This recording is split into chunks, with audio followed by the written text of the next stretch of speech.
गांव में रहने वाला एक नौजवान लड़का पुरानी बुरी आदतों को ना भूल पाने और एक चीज के बारे में बार बार सोचने की आदत से परेशान था। अगर उसे कुछ कह देता था या फिर उसके साथ कुछ थोड़ा से भी गलत हो जाता था तो बस उसी एक घटना के बारे में पूरा दिन सोचता रहता। वही बात उसके दिमाग में हर समय घूमती रहती है। फिर वह या तो अपने साथ ही किसी दुर्घटना के लिए अपनी किस्मत और भगवान को कोसता रहता या फिर अपने मन में उस इंसान से बदला लेने के लिए ख्याली पुलाव आता रहता था जिसने उसे कुछ कह दिया था या उसके साथ कुछ गलत किया था।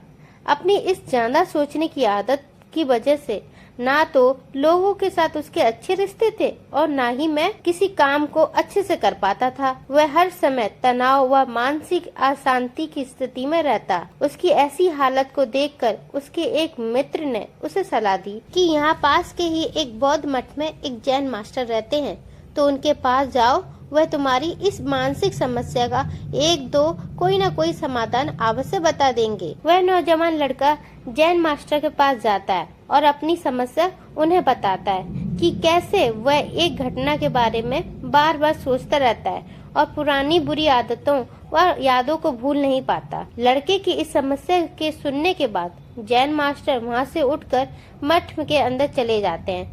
जैन मास्टर का बिना उत्तर दिए उठकर चले जाना लड़के को कुछ अजीब सा लगता है, लेकिन वह फिर भी वहीं बैठा रहता है। थोड़ी देर बाद वह देखता है कि जैन मास्टर मिट्टी के गिलास में पानी भरकर उसकी तरफ चले आ रहे हैं। मास्टर उस लड़के के पास आकर खड़े हो जाते हैं तो लड़का भी उनके सामने खड़ा हो जाता है। निर्माण से लड़के से पूछते हैं, बताओ इस गिलास का वजन कितना होगा? लड़के ने कहा, मैं एकदम सटीक तो ये बता सकता हूँ, लेकिन इस गिलास का वजन बहुत ही कम है। अब जैन मास्टर गंभीर होकर कहा कि मेरा ये प्रश्न है कि अगर मैं इस गिलास को थोड़ी देर तक ऐसे ही पकड़कर खड़ा रहूं तो क्या होगा? लड़के ने कहा, कुछ भी नहीं होगा। कि मास्टर ने फिर पूछा, अगर मैं इस गिलास को इसी तरह 1 घंटे तक पकड़कर रखूं तो क्या होगा? उसके हाथ में दर्द होना शुरू हो जाएगा। लड़के ने कहा। मास्टर ने फिर प्रश्न पूछा, अगर मैं इस गिलास को ठीक इसी तरह पूरे दिन पकड़ के रखूं तब क्या होगा? उसके हाथ में बहुत ही भयानक दर्द शुरू हो जाएगा या फिर आपका हाथ सुन्न हो सकता है, आपके मांसपेशियों में भारी तनाव आ सकता है और यहाँ तक कि आपके हाथ को लकवा मार सकता है।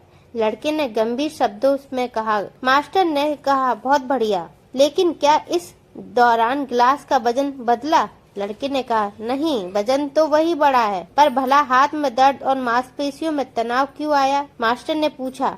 बहुत समय तक पकड़े रहने के कारण लड़के ने जवाब दिया। जैन मास्टर ने फिर प्रश्न किया, अब इस डर से छुटकारा पाने के लिए क्या करूं? तो गिलास को नीचे रख दो।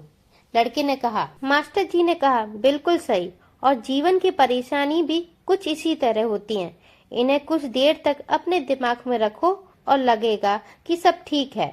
उनके बारे में ज्यादा देर सोचोगे तो आपको पीड़ा होने लग जाएगी और इन्हें और भी देर तक अपने दिमाग में रखोगे तो आपको अशांत और पागल करने लग जाएंगे और आप कुछ नहीं कर पाओगे।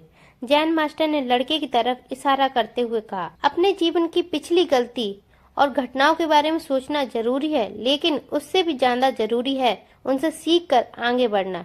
अगर तुम एक ही बात को पकड़कर बैठ गए तो ठीक उसी गिलास की तरह ये भी तुम्हारे जीवन में दर्द पैदा कर देगा। अगर तुम आज अपने अतीत को लेकर बैठे रहते हो तो आज भी तुम्हारे हाथ से निकल जाएगा और फिर तुम भविष्य में इसके लिए पश्चाताप करोगे। अपने अतीत के लिए जैसा इंसान बनना चाहते हो या फिर जिन गलतियों के लिए पश्चाताप कर रहे हो तो आज से ही वैसा इंसान बनने का संकल्प करो और कोशिश करो कि आज तो वैसी गलती ना करूं जिसके लिए भविष्य में तुम्हें पछताना पड़े। इसकी चिंता करना बंद करो और अपने आज के कर्मों पर ध्यान दो, क्योंकि चिंता व्यक्ति को उसकी चिता तक ले जाती है। दोस्तों, चिंता करने की आदत को छोड़कर एक खुशहाल जीवन कैसे जिया जाए, इस पर विश्व प्रसिद्ध लेखक डेल कार्नेगी ने एक बहुत ही अच्छी किताब लिखी है। उस किताब का नाम है how to stop worrying and start living, यानी चिंता छोड़ो, सुख से जियो। अब तक 10 मिलियन से ज्यादा लोग इस किताब को पढ़ चुके हैं। अगर आपके पास किताब पढ़ने का टाइम नहीं है तो how to stop and start living किताब का मैंने लिंक डिस्क्रिप्शन में दिया है, आप वहां पर जाके वीडियो को देख सकते हैं। और ये वाला वीडियो कैसा लगा आप मुझे कमेंट में बता सकते हैं, और वीडियो को लाइक करना ना भूलें और चैनल को सब्सक्राइब जरूर कर लें। मिलते हैं एक नए वीडियो के साथ, तब तक के लिए बाय बाय।